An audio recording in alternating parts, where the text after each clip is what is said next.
கேரளாவில் பந்தல மகாராஜா குழந்தை இல்லாமல் மனம் வருந்தி வந்தார். அந்த சமயத்தில் மகிஷி என்ற அரக்கி ரிஷிகளை துன்புறுத்தி வந்தாள். அவர்களுக்கு உதவ சிவனுக்கும் விஷ்ணுவுக்கும் பிறந்தவர்தான் ஐயப்பர். விஷ்ணு மோகினியாக மாற சிவனுக்கும் மோகினிக்கும் ஐயப்பர் பிறந்தார். குழந்தையாக பிறந்த ஐயப்பனை மரத்திற்கு அடியில் விட்டு சென்று விட்டனர் ஹரியும் விஷ்ணுவும். தெய்வ செயல்கள் அனைத்திற்குமே ஒரு காரணம் உண்டல்லவா? பக்திமானான பந்தல மகாராஜாவின் பிள்ளையில்லா குறையை தீர்க்கவே பரந்தாமனும் பரம்பொருளும் குழந்தையை அங்கே விட்டு சென்றனர். வீட்டுக்கு வந்த பந்தல மன்னன் குழந்தையின் அழுகுரல் கேட்டார். எங்கு குழந்தை அழுகிறது என பதிப்பதைத்து தேடி மரத்தடியில் ஜொலிக்கும் தேஜசுடன் குழந்தை ஐயப்பரை கண்டார். ஆண்டவா, என் குழந்தையில்லா குறை தீர்க்கவே இந்த குழந்தை இங்கு இருக்கிறதா என மகிழ்ந்து அந்த குழந்தையை அரண்மனைக்கு கொண்டு சென்றார். அரசியும் மட்டெல்லாம் மகிழ்ச்சி அடைந்தார். இருவரும் இறைவனுக்கு நன்றி செலுத்தினர். குழந்தையை கண்ட அனைவரும் சொக்கி போனார்கள். ஜோதிடர்கள் இந்த குழந்தை தேவாம்சம் பொருந்திய குழந்தை என கூறினர். கழுத்தில் மணியுடன் பிறந்ததால் குழந்தைக்கு மணிகண்டன் என பெயரிட்டு வளர்த்தனர். மகாராணிக்கும் ஓர் ஆண் குழந்தை பிறந்தது. அரசனும் அரசியும் அடைந்த ஆனந்தத்திற்கு அளவில்லை. மணிகண்டன் வந்த நேரம் நமக்கும் குழந்தை பிறந்தது என ஆனந்தம் அடைந்தனர். ஆனால் எங்குமே நல்மனதை கெடுக்கும் புல்லுருவிகள் இருக்குமல்லவா?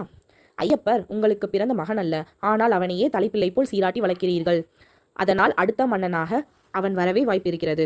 உங்களுக்கு பிறந்த குழந்தை இருக்க வேற யாரோ எப்படி அரசனாவது என அரசியின் மனதில் நஞ்சை கலந்தனர் சிலர். தீய போதனைகளால் அரசியும் மனமாறினாள். தான் வழியால் அவதிப்படுவதாக பொய்யுரைத்தாள். அரசவை வைத்தியரை புலிப்பால் குடித்தால் மட்டுமே தன் வயிற்று வலி தீரும் என கூற வைத்தாள். ஐயப்பர் அரிய மாண்மையை என்று நினைத்தார். தாய்க்கு புலிப்பால் கொண்டு வர காடு நோக்கி புறப்பட்டார். வழியில் அரக்கி மகிஷி ஐயப்பரை தடுத்தாள். வில் எடுத்தான். வில்லாளி வீரன் வதம் செய்தான் மகிஷியை.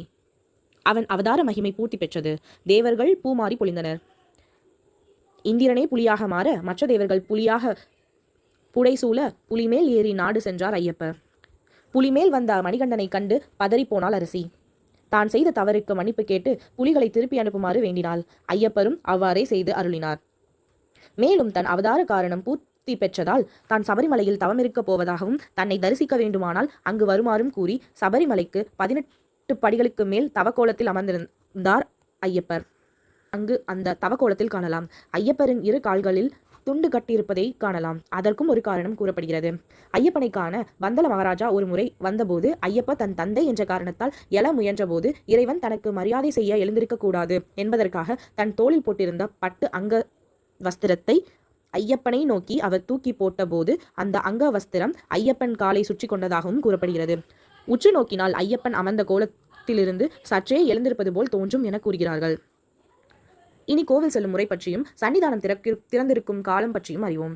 மற்ற கோவில்கள் போல் சபரிமலை ஐயப்பர் கோவில் வருடம் முழுவதும் நடை திறந்திருக்காது. ஒவ்வொரு மலையாள மாதத்தின் கடைசி நாள் மாலை 5 மணிக்கு கோவில் நடை திறக்கப்பட்டு மலையாள மாதத்தின் 5வது நாளன்று நடை சாத்தப்படும். ஆண்டுதோறும் நடைபெறும் மண்டல பூஜை, மகர ஜோதி பூஜைகள் விசேஷம்.